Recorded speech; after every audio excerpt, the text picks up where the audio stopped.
What a performance. Mr. Amik Robinson. Yes. Locked down, Justin Jefferson. Hey, I mean it from the bottom of my heart, man. I appreciate y'all, man, because y'all gave me a chance to showcase what I could do when they tried to bury me, dog. But they can't bury what come from the dirt. Hey, Wow. let's get that big one, man. Let's keep on working, man. I love y'all. Appreciate y'all.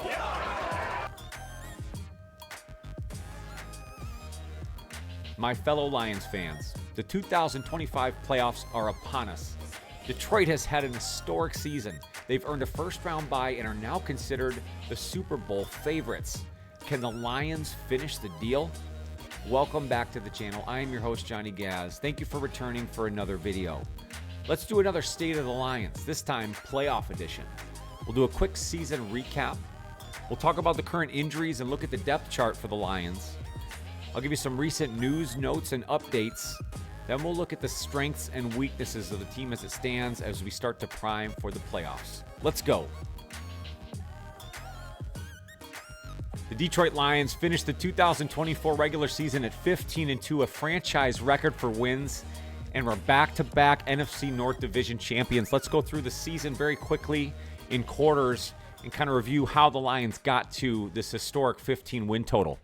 Starting with the Los Angeles Rams and a rematch of the wild card playoff matchup between the Lions and Rams the previous season. Obviously, Matthew Stafford coming back into town. What an amazing way to start off the season. Lions end up getting the victory in overtime on a great drive where they capped it off on the ground with David Montgomery, opening up the season 1-0. They then drop at home another playoff rematch from the previous season to the Tampa Bay Buccaneers. This is a matchup where the Lions really struggled offensively, especially in the red zone, and there were concerns growing for their offense. Was this the same team from the season before? They then go to Arizona and get a pretty good statement win against Kyler Murray and the Arizona Cardinals at that time. Defense looked very good in that matchup. Offense still sort of struggling. Lions then at 2-1. As they head into the matchup with the Seattle Seahawks on Monday Night Football, they're able to avenge the loss from previous seasons. They've really struggled against Seattle in recent history. Well, they're really able to kind of flex their muscles offensively in this Monday Night Football matchup against the Seahawks. They end up winning that game 42-39. At that point of the season, they end up at 3-1 as they head into their early bye week in Week 5. Lions come out of their early bye week and travel to Jerry World, visit the Cowboys. They really beat up on Dallas in this matchup, but this was the unfortunate game where Aiden Hutchinson suffers the broken leg. Lions get the victory, then have to head to Minnesota in a prime NFC North matchup early in the season. Lions get an impressive win there in Minnesota, 31-29 at the time on the leg of Jake Bates on a last-second field goal. Lions then return home and completely destroy the Titans. Offense starts to open up there, 52-14. And what I thought was one of the defining matchups of the 2024 regular season, Lions go to Green Bay in the conditions on Sunday Night Football and get a win in Lambeau against Jordan Love and a good Packers team, 24-14 at that time. They are now 7-1 and have a 6-game winning streak. The 7-1 Lions went to Houston to face the Texans, and in maybe the most uncharacteristic performance for Jared Goff and the Lions offense all season long, they had 5 interceptions, but were able to overcome it and win that football game 26-23. They then return home and have another decimation of the Jacksonville Jaguars, 52-6. They then travel to Lucas Oil and visit the Colts, winning that football game as well, really controlling that one from start to finish, 24-6.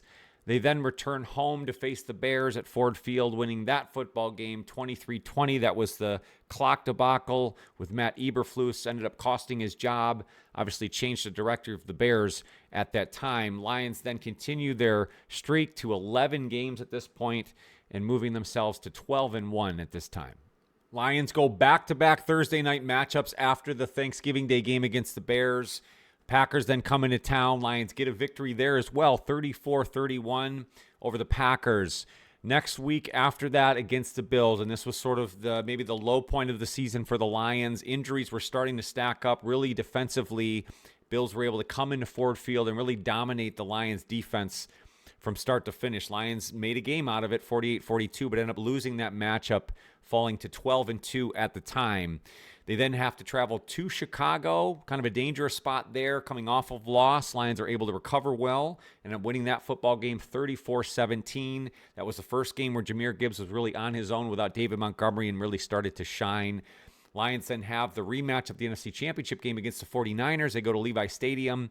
That was a tough one because the Lions defense really did not play well. However, the Lions offense was able to shine, overcome the defensive deficiencies, and end up winning that football game 30-24. And of course, we're now coming off the most recent matchup, the Sunday night game against the Vikings. For all the marbles, Lions control that football game, end up dominating Minnesota 31-9, again bringing the record to 15-2, clinching the NFC North as well as the NFC's first seed.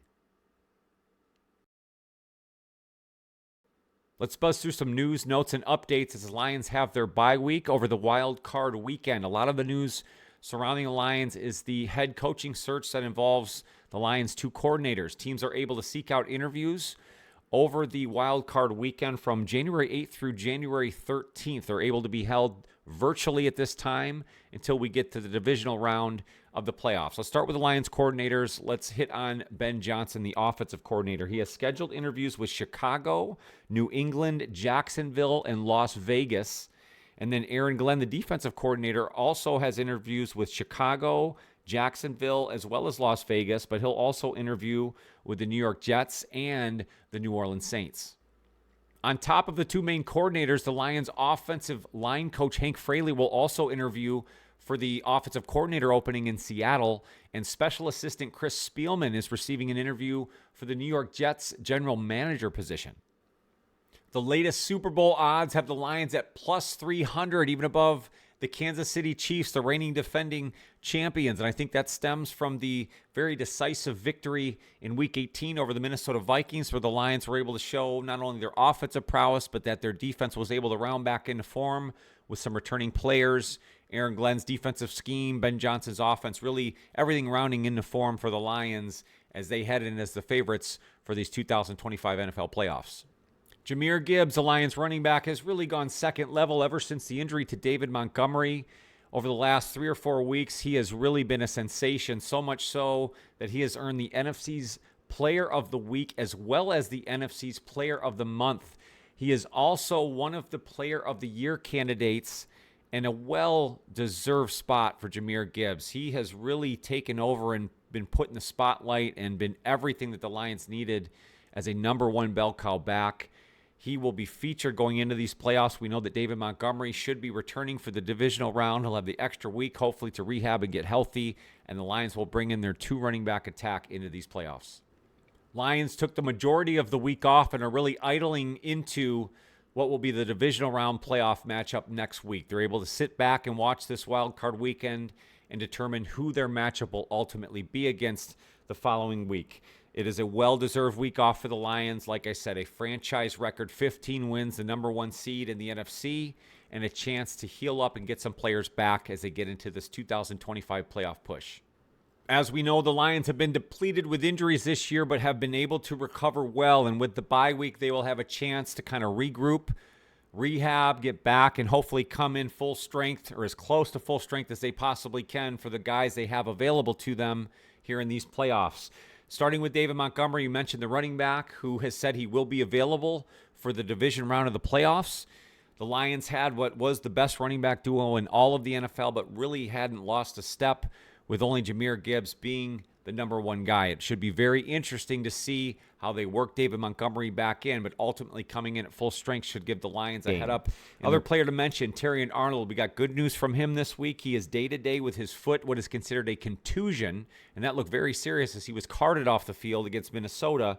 But the good news is he is considered questionable for the division round matchup, but is leaning in a positive direction. Kevin Zeitler also, who had the hamstring injury at the very end of that Minnesota game, is also considered day-to-day. He is also questionable, but again, leaning in a positive direction. We will update on all of those as we get into the divisional week. On the negative side, defensive lineman Pat O'Connor had a calf injury, and he will be out for the remainder of the season. Carlton Davis with his jaw injury, as well as Derek Barnes, who had suffered the knee injury. Dan Campbell did confirm this week that both of those gentlemen will not be back for this playoff run. Aiden Hutchinson, who we know has been really advocating for the fact that he will return for potentially a Super Bowl run, even maybe an NFC Championship game.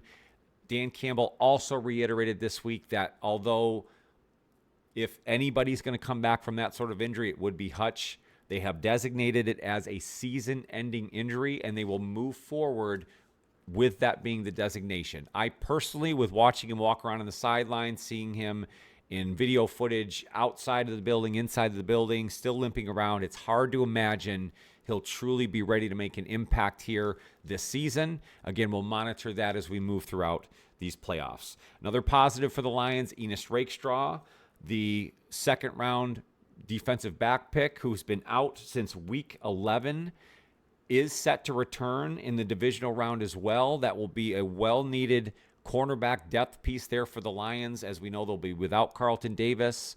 Terry and Arnold, they're hoping to get back, and it would be a nice piece to also get the other rookie, Enos Rakestraw, back into the mix.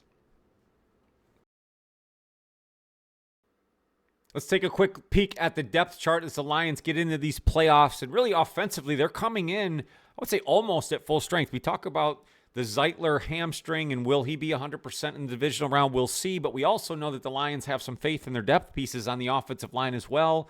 Christian Mahogany, Coyote Owasika, all have seen time either this season or last season, and I think they feel okay about how they're coming in, even if Zeitler can't go at 100% in the divisional round. And, of course, the defense, which we know has been devastated by players on injured reserve, and we won't go through all those in detail. We know where the Lions have been hurt on that side of it. Of course, up front, they've had players in the linebacking crew, and, of course, now in the secondary. We talked about the Terry and Arnold injury. We're hoping to get him back, as well as Enos Rakestraw, to hopefully build some depth at corner. But I think the Lions have a lot of faith in the pieces that existed there already. We saw the performance by Amik Robertson in the game ball there, and they have depth pieces that have seen time again this season and in previous seasons that I think they feel comfortable with. Up front, I think, is where they're going to have a lot of questions, and we'll talk about the strengths and weaknesses of this team. Not having guys like Aleem McNeil, obviously Aiden Hutchinson, the big pieces that would really help. You know, they won't have those guys, but they've certainly learned to adjust. DJ Reader, Levi Onwuzurike, those kind of guys stepped up in that Week 18 matchup, and they're hoping to see more of that as they get into the playoffs. And I think what might have been the biggest addition coming back for that Week 18 matchup, and I think it really showed in that defensive performance, was the return of Alex Anzalone, the linebacker. I just believe that with him reinserting himself in his natural position, it allows a lot of the other guys and defensive pieces to play more naturally.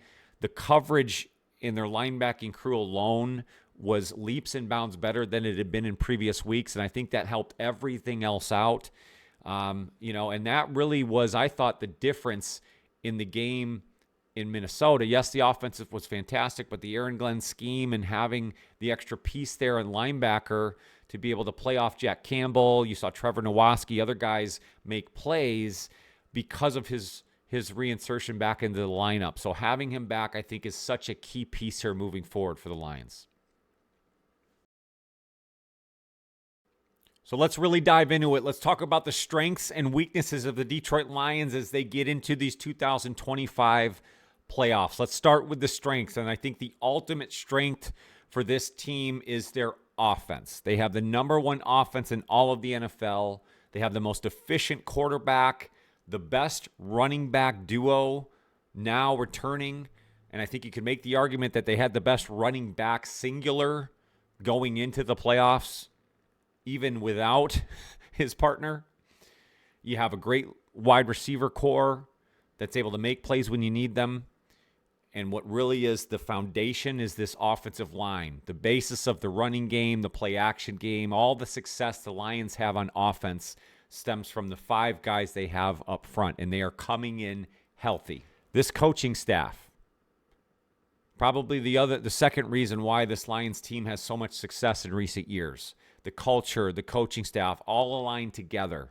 Ben Johnson, Aaron Glenn, Motor City Dan Campbell, all of his assistants, everybody that's in the front office, all have the same picture, the same vision in mind, and all had the same hunger as they entered this season as we head into the playoffs.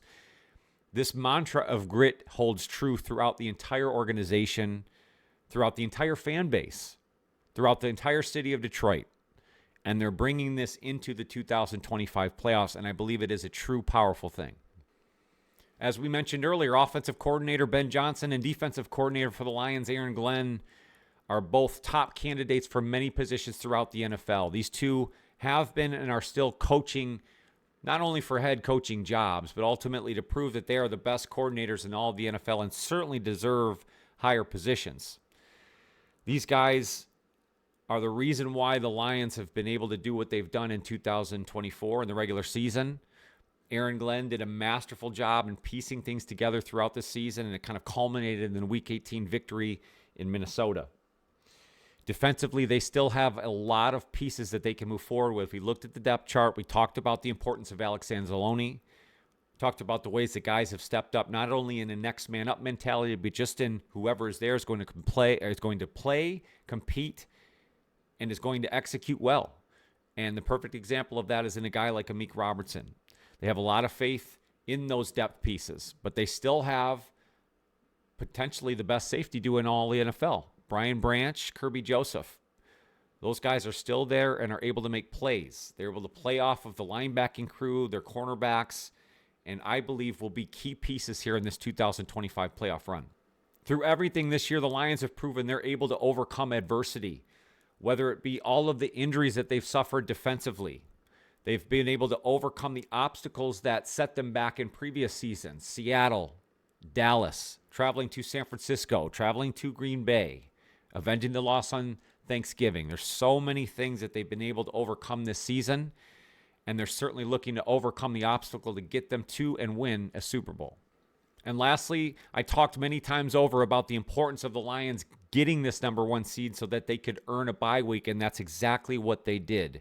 We know all the injuries that they've suffered with. We talked about the injury designations even coming out of this Week 18 matchup with the Vikings and everybody that they're hoping to get back as they get over the hump of Wild Card Weekend and into the divisional round. And I think this week off will do them well. They'll come in rested. They'll have the extra week to prepare. They'll be able to see what the teams have done in front of them as they head into that divisional round. And I think it gives them a leg up and a great chance to get to the NFC Championship game and beyond. Now let's talk about the weaknesses that I see for this team as they head into the playoffs. And I think the obvious one is the defensive front. And again, they played well against the Vikings, but I think that was kind of against what the trend had been up to that point. And if you look back even a week prior against San Francisco, you'll see what I mean. They were not able to get stops at all against that San Francisco offense. Things seemed to change when Alex Anzalone returned and they kind of re-schemed and got very blitz heavy against the Vikings. We'll see what the scheme looks like as they head into the playoffs, but I think you still have the concerns on the defensive line. They're really not able to get a ton of pressure. They don't get home, and when they play more athletic quarterbacks, those quarterbacks have typically been able to scramble out of trouble and make plays. On top of that, we know, the other injuries the Lions have suffered now even on the back end.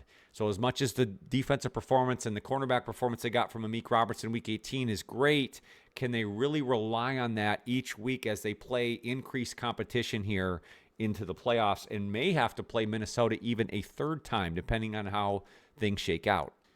Then there's always the rest versus rust argument, and the Lions had built up a lot of momentum with this historic season, getting to 15-2, earning the division crown as well as the number one seed, and some people would argue that carrying that momentum through might be your best bet.